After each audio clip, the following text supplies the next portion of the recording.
Pretty smooth. I mean, smoother than I thought it would be. A lot smoother.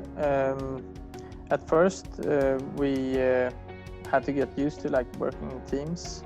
We use Microsoft Teams a lot, and it was challenging, but it's been smoother than expected.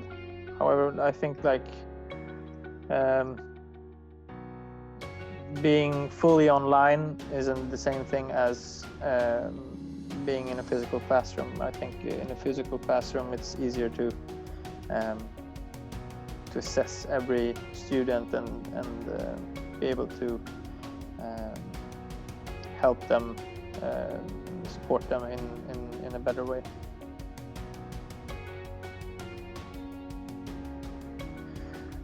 Yeah, I'd say that's probably the biggest challenge, apart from like exams. I mean, to know that nobody's cheating, that to know that what a student can and what they can't do. I mean, this is you have to take different measures to like to understand what a student can do, and this can take a lot of time. You have to call them, you have to ask them questions about an exam. You have to do a lot of extra steps because you don't have the security of like knowing that they were in the classroom writing something, you saw them write it and stuff like that. So I think that's the biggest challenge. But also like a big challenge is to like be able to check on all the students, like is everybody following what we're doing? Is everybody paying attention? I mean, in a classroom, it's very easy to see like if somebody's drifting off, somebody's not paying attention, and you can address that right away. When you're remote, it's way harder.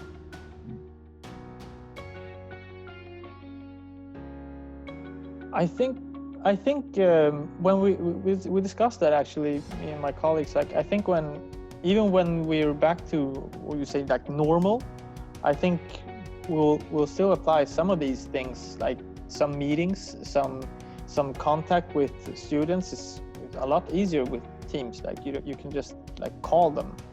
So I think we'll probably use some of these techniques to a further extent than we've done up until now. So I think we probably have learned a lot. We have some things to gain, even when things are, as you would say, like back to normal.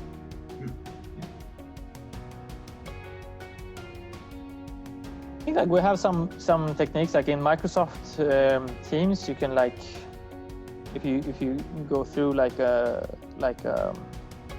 subject, you have a lecture or something, you can always ask like write down in the chat like a 1 if you understand and see like everybody's like writing a 1, and you can like easily check like if they have or not. Since we've started, they've actually developed some of these things as well, and to the better. Like now you can raise your hand, you can easily do like checkups in Teams. These were things that they didn't exist when we started, and now they've fixed a lot of things that's way easier to engage them. Discussions, like they have to discuss and then like try to talk back to the teacher. I mean, these are things you can do to engage. But yeah, that is one of the challenging parts, to like engage them and get them to be interactive. Using like Hubro, for example, is a really good thing to use. I found like it's way easier. You can do it almost to the same extent as when they were in the classroom. So it's very good, because in Hubro you can actually see their activities, so you can actually see if they're engaged or not, and it's very easy to like then how you say, like get in contact with them. Like, I see that you're not doing anything. Wake up.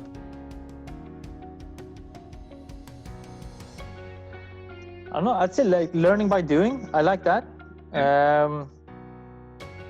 Yeah, I'd say like I think that's the fun part. I think that's the fun part for me as well. It engages myself as well. It's like I really like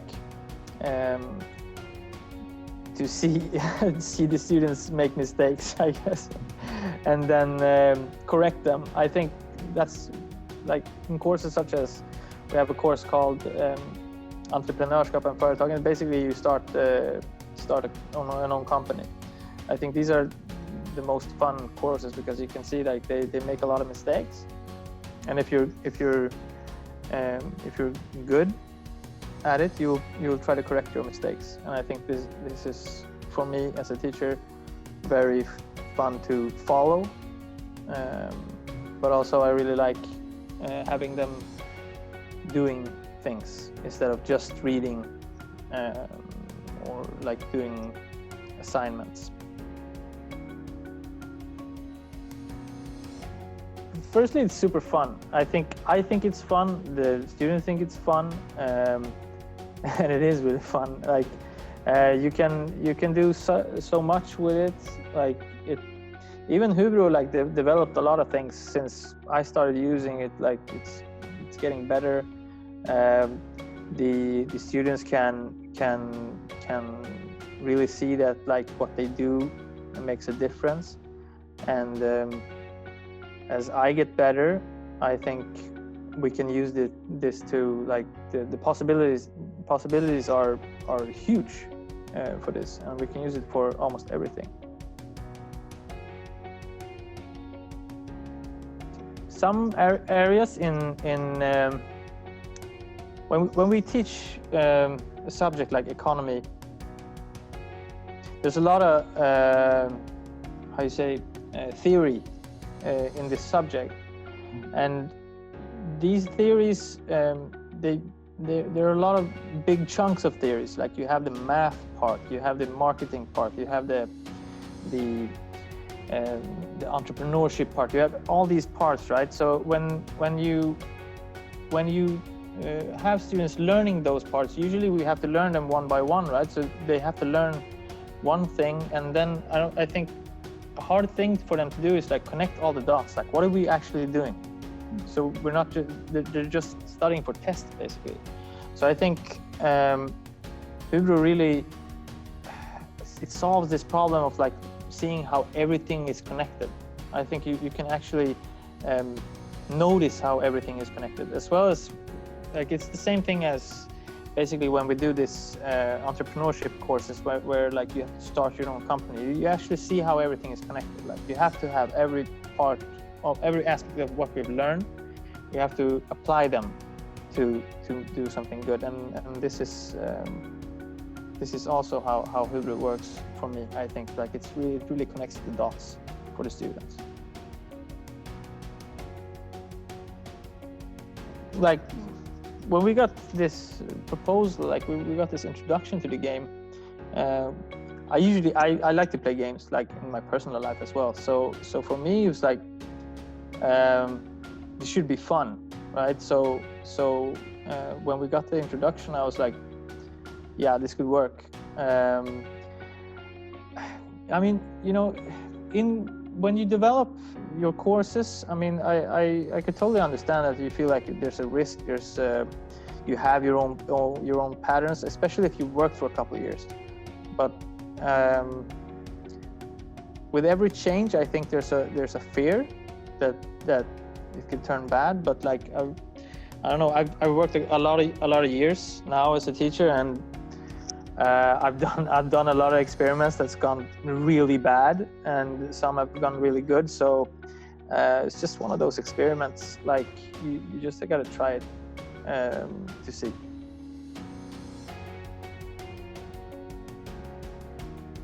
I think that depends on the teacher. Like some of course are more prone to adopt like technology very easy, or maybe they use it in their personal life a lot, and that's probably going to be easier for them. I think if I should just like look at, like it's the same thing when we started with teams. Some think it's really hard, some people think it's easy, some people get it right away, and we have the same for students. I think in the example of Hubro, it's extremely user-friendly. Like you really can't, I mean, because it's very straightforward. So I think if you just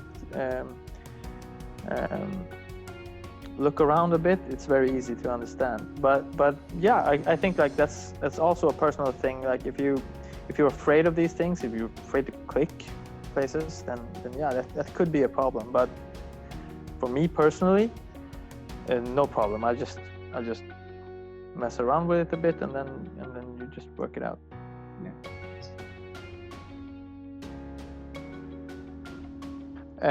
We've done it in different things, right? So in my marketing course, basically, I've used it all year, like all year. We've played in the end of our classes, or sometimes in the beginning.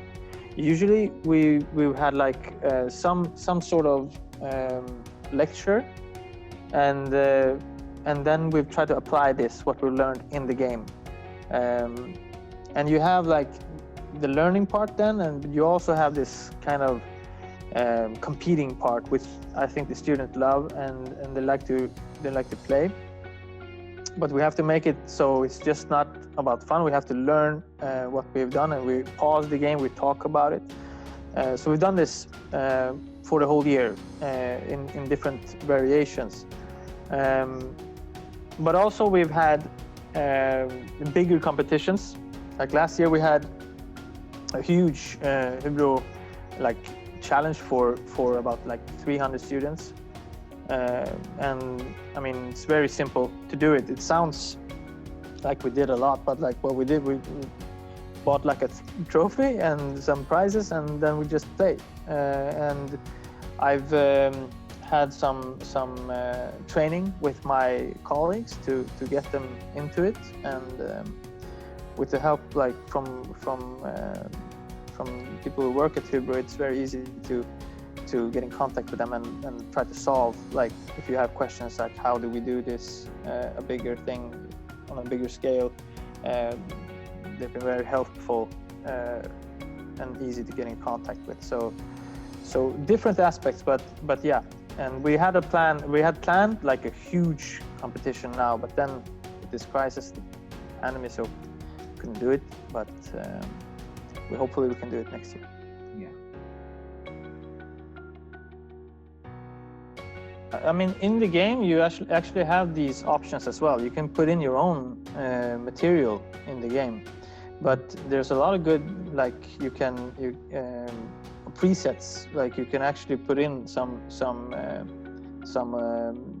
exercises and material you can actually get in, and you can actually grade these things. So I've actually gotten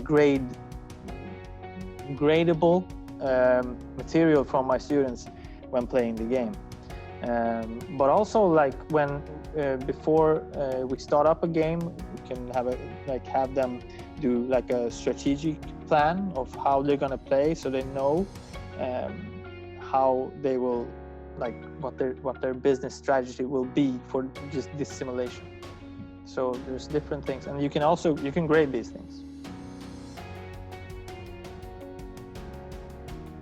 Great. I think like 90% think it's amazing. Like they think it's fun. It's very easy. I mean, you don't have to know a lot about the software. Software. I don't know. You don't have to know a lot about the game. It's very self-explanatory. So it's easy to learn how to do it, but it's maybe harder to be good at it. So what I try to do is we play a lot of times. Those 10% who usually don't think that it's fun, it's because their company is going really bad. So we have to play a couple of times, and usually I have like one simulation maybe going 1 month, 1.5 months, and then this is like 6 classes. So after that period, we start over, because those who lose motivation are those who like they sell nothing, they've done really bad, and this is the second chance for them. And usually these are the students also who come around next time, and they really like it. So I think the overall acceptance of the game is really good, and I've had students. I mean, I think the biggest like receipt for this, the biggest proof for this is like I've had students like, usually they say like, when are we gonna play today? Or how long are we gonna play today? And sometimes I've had like one of my classes ends at like 5 on a Friday, and I had students like, oh, we dude, like, guys, we have to leave. Like, this is the end of class, and they're like still like, oh, one more quarter, like we can do it. So this is like, if you have students who wanna sit over and play more, then that's a good thing.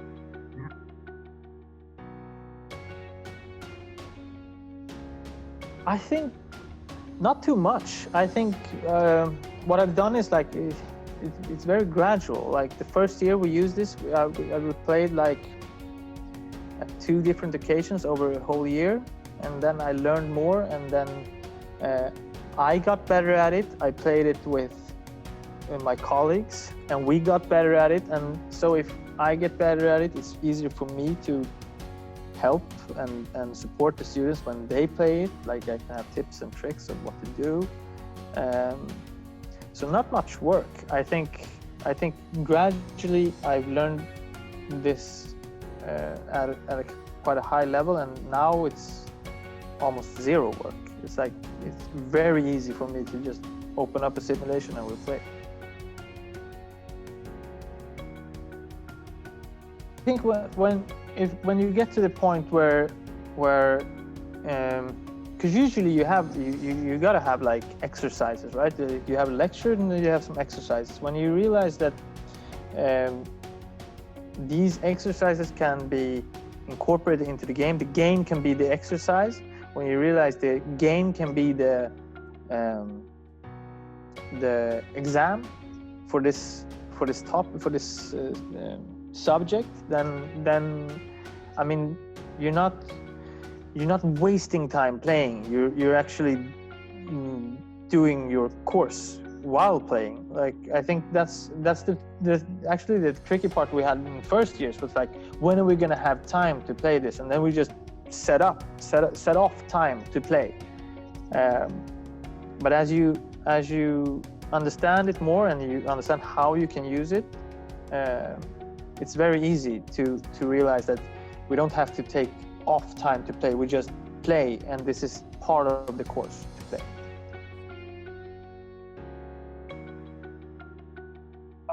I definitely say you can learn from games. I think, of course, it would depend on what game you play. Like, there's no point in playing Super Mario. Like, I mean, there's games and there's games. Like, these are learning games, and these simulations are really helpful. They're really thought out simulations with actual the algorithm is really thought through in this game. So I think it's a very helpful game. I think like students, they crave for something that's supposed to be fun, and you always have this other side. It's like, school is supposed to be fun, like, and I could totally agree with that to some extent. Like, we're not here to play, like, we're here to learn. But then there's different ways to learn, and I think like the skepticism is probably because of the word game. Like, if you say simulation, I think maybe some of them would like fade out, because I think it really depends on the game. Like, we're not, and as said, it's like we're not playing around, we're actually using this, and it actually connects a lot of dots when we do this. So it's actually better than a lot of like exercises I've done before, I'd say. I think the main benefit is that we get things done. We actually learn. The students really like it, and I think all teachers, what we want to do is have a sort of a teaching style that actually makes students learn, and they can show that they're learning, and we can see that they're learning.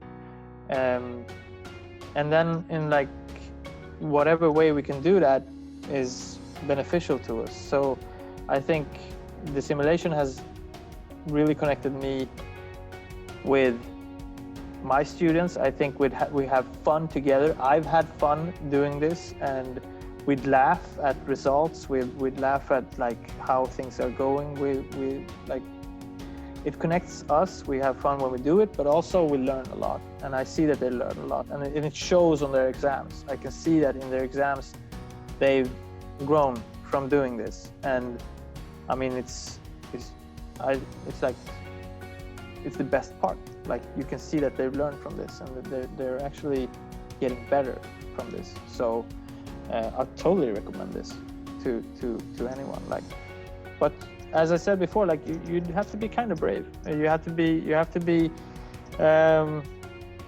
willing to risk having a bad class once. You have to risk not knowing things. Like, I think a hard part for a lot of teachers, especially if you worked, as I said before, if you work for a couple of years, you have your pattern, you have your things that you're doing, and this is working for you, you think, and then you're reluctant to change. I think people in general aren't prone to change. They don't like change a lot. So, but if you're bold enough to do it, and if you're willing to try it, you can get a lot of help from. If you're just talking about Hubro, you can get like super good support and help, and like how you can develop your classes. And there's like a wide range of networking how you can do it. Yeah.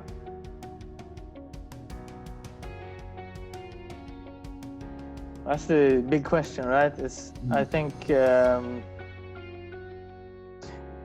like you come to a point where like you either are good, you think that you either are good with numbers or you're not, right? So I think a lot of times where students think they're like, maybe they're bad at math, I think this is a mental thing. Like they think that, yeah, this is hard, and then they're just relaxed into that mindset. Like, this is hard for me, and I don't understand it. So I think it's a mindset thing. I think it's probably something also from younger ages, like how you deal with those in the younger ages. In Sweden, I'd say, like, I know we have a problem with teachers. Like, there's a lack of teachers, and say like you had hard experience when you were really young with math. I think that could follow you. Like, when we see students having difficulty with math, it's usually not the extent of like the big numbers or like hard math. It's just like basics. Like that's not there. And I think that's something you have to work on from a really low age with math, like even in preschool, I think.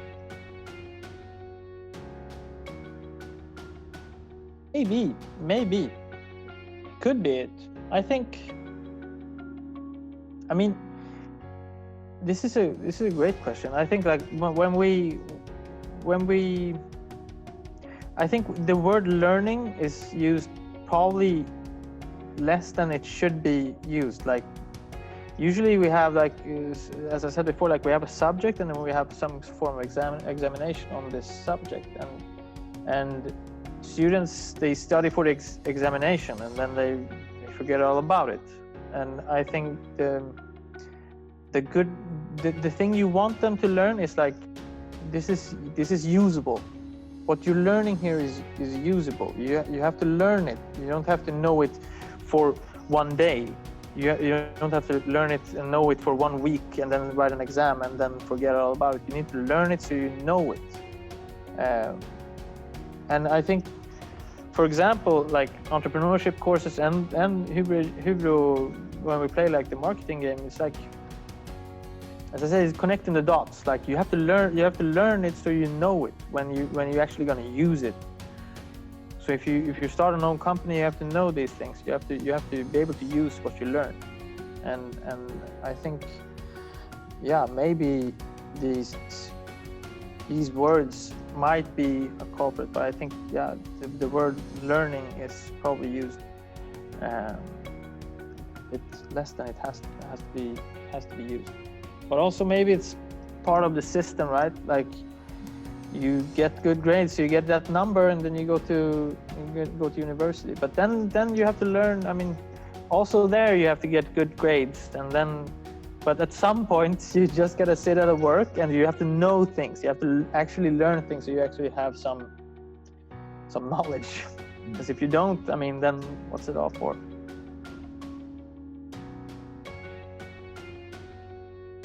I mean,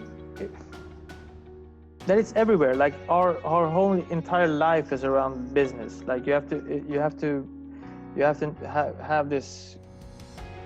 I think if you're a great business educator, I think you have to have like an extensive knowledge of how the world works. I really do.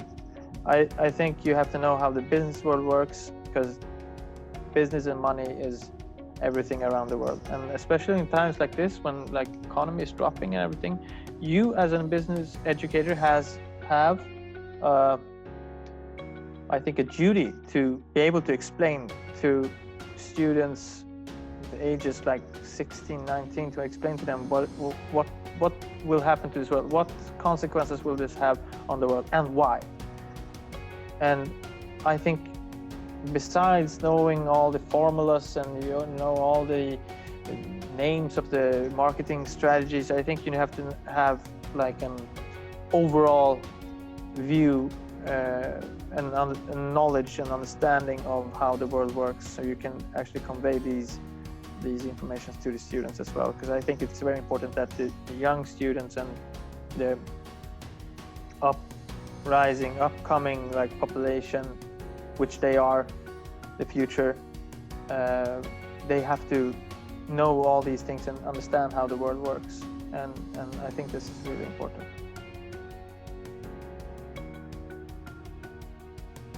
I mean, I think it's a great game. I think everyone should try it. I think you can use this for a lot of different aspects of your education, and I actually look forward to use the different games. I've seen business. We're gonna try that next year to a different extent, and we're gonna also. I look forward to also look into the finance part, even if I know the target market for that game might be older than ours, but we have specialized courses, and I'd really like to explore what we can do more in this game simulation type of education world.